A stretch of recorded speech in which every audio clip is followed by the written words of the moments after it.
লাশ নিয়ে যাইব ওরা, আমি যাইব না। লাশ তোমার কেন নেব? হিন্দু মানুষ লাশ নিব, মুসলমানের লাশ। আপনারা যদি আমার জোর করে নিতে চান আমি আপনারা আমার লাশ নেবেন, তাও আমি যাইতে চাই না এখান থেকে। তোমার নাম? মার্জিয়া। বাড়ি? রানীগাঁও। বাবা, তোমার বাবার নাম কি? সিরাজ মিয়া। রানীগাঁও কোন গ্রাম? রানীগাঁও বাজারে। বাজারে? উত্তর বাজারে। কত নম্বর ওয়ার্ড? 2 নম্বর। 2 নম্বর ওয়ার্ড। আমার মোবাইলটা আপনারা লইয়া দেন, আমার মোবাইলে আমি সব প্রমাণ রাখছি। সম্পর্ক কতদিনের? 3 বছরে। 3 বছরে। এখন আর ওর পরিচয়টা একটু বলো তো। ওই যে ছেলের পরিচয়টা। সে হইলো এই বাসার গোপাল দেবের ছেলে, বাসুচন্দ্র দেব। আচ্ছা, সম্পর্কটা কেমন? শ্রীগুরু শিল্পালয়ের দর্শনের ব্যবসা করে। এখন তুমি কি চাচ্ছ?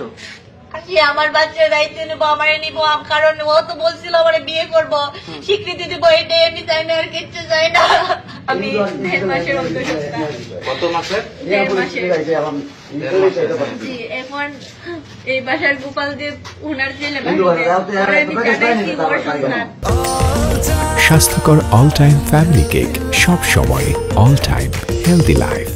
ও বলছে যে রেখে দাও, ডাক্তার বলছে যে আপনি শারীরিকভাবে অসুস্থ, আপনি এই বাচ্চা নষ্ট আমি করতে পারতাম না, তাইলে কি তো করতে হইব। আমি কইছে হাজবেন্ডের সিগনেচার লাগবে, তখন তার এসে আমি বলছি যে কিতা করতাম, কয় দেখো তুমি কিতা করতায় রাখলে রাখো। আমি আমার শরীরে তো কন্ডিশন বালা না, আমি ভাড়াও যেতে পারি, কয় তাইলে রাখি দাও। আর 2 সপ্তাহ পরে যখন ডাক্তারে কইছে তুমি ডাক্তার দেখাইবা, বলছে 2 সপ্তাহ পরে যাওয়ার জন্য নিয়ে যাইবো।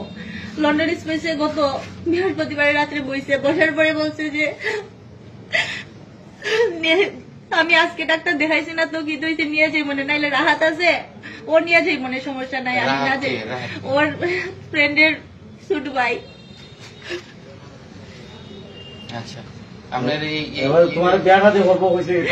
ওইটা বলছে বিয়ে করবে, তারপরে বলছে শুক্র শনি তো কোর্ট বন্ধ থাকে, আবার বুঝিয়ে দিলে যে আমি বুঝে বাড়ি। এখন রাত্রে হয়ে গেছে 8টা থেকে 10টা পর্যন্ত বইছে এখানে, বসার পরে বলছে যাও বাড়িতে। আমি গেছি, কইছি রবিবার, তাইলে রবিবারে কয়টার সময় কইছে 12টার সময় আইসো তুমি। এর ভিতরে শনিবারে আমার সাথে ঝগড়াঝাটি কইরা বলছে এখন পূজা আমি পারতাম না, আমার কোনোভাবে সম্ভব না, তোমার যা ইচ্ছা তাই করো, আর নাইলে বাসা তুমি বাচ্চা নিয়ে আইসো, তুমি প্রেগনেন্ট যখন আমার বাকি করে তুলবো না। তারপরে আমি এর সাথে যোগাযোগ করার চেষ্টা করছি, সে বলছে বাসাতে আইসো আমার বাপে গড়ে তুলবো, আর কিচ্ছু কইছে না। তারপরে আমি নিরুপায় হইয়া আমার ঘর থেকে আমি 1 সপ্তাহ বাড়ছে দিতে, আমি শারীরিকভাবে অসুস্থ, আমার ফ্যামিলির জানাজানি হইয়া আমার মা বাড়ি ঘর থেকে বের করে দিছে। এখন আমি ওর বাসাতে আসছি, আসার পরে ওর বাবা গাড়ি টানি নিয়ে এসছে ছেলেটা, সে জোরাজুরি করে বলছে আমি দোকানে যেতাম আর ডাকাতির মামলা দিয়ে দিব আমারে। আমি বলছি কেন, আমার কাছে প্রমাণ আছে। আমি কি এরপরে কি দেওয়ার আমার সাথে কাড়াকাড়ি করে, আমি অনেক চিৎকার করছি, কান্নাকাটি করছি, আমার হাত মুড়াইয়া কি করছে, আমার মোবাইলটা নিয়ে গেছে। ওই ওরা চিনি, আমি চিনি না, ওর বাবা ছাড়ে নিয়ে আসছে।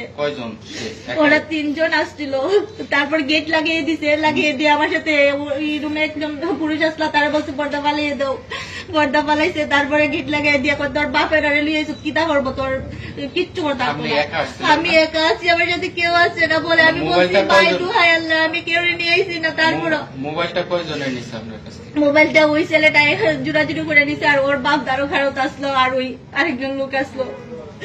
ওরা দূরে ছিল, ওরা দাঁড়িয়ে কাছেই ছিল, আর আমি এইখানটা দাঁড়ানো ছিলাম। ওরা জুড়াজুড়ি করছে আমার সাথে কইরা, আমার হাত আমি বুঝছি ভাই আমি অসুস্থ, আমার সাথে এগুলো করেন না, জুড়াজুড়ি কইরা কিতা করবে লাইট দিয়ে তোর কোমর ভাঙ্গে লাইমু।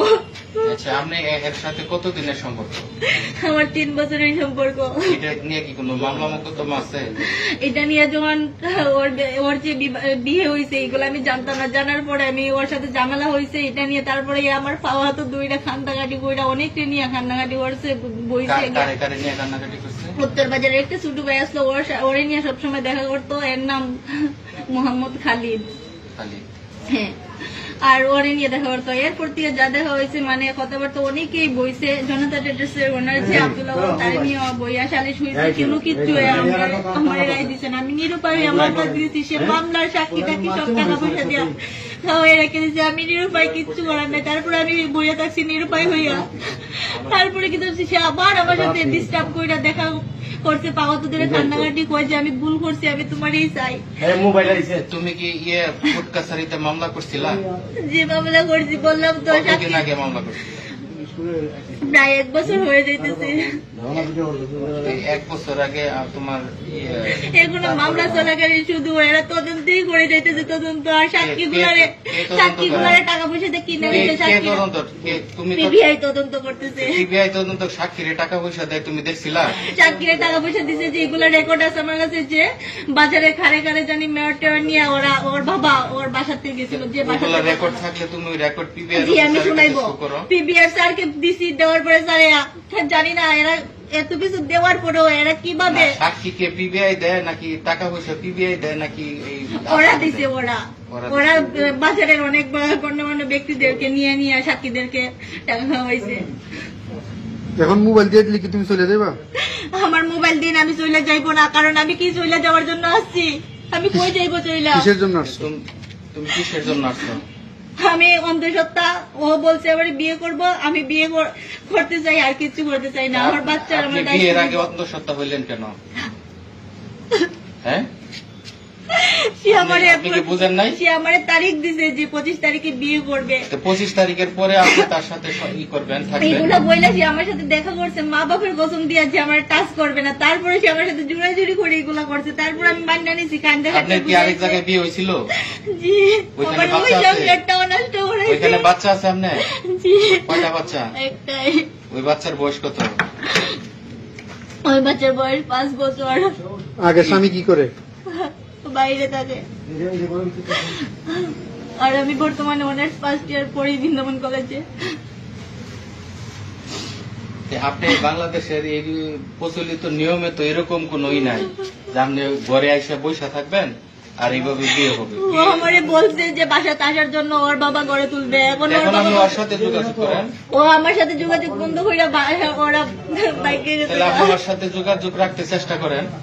ও আমার সাথে কোনো যোগাযোগ আপনার করতেছে তো না। এই বাড়ির কেউ বলে না, এই বাড়ির কেউ বলছিল যে তুমি এখানে আসো, এই বাড়ির কেউ যায় আপনার সাথে?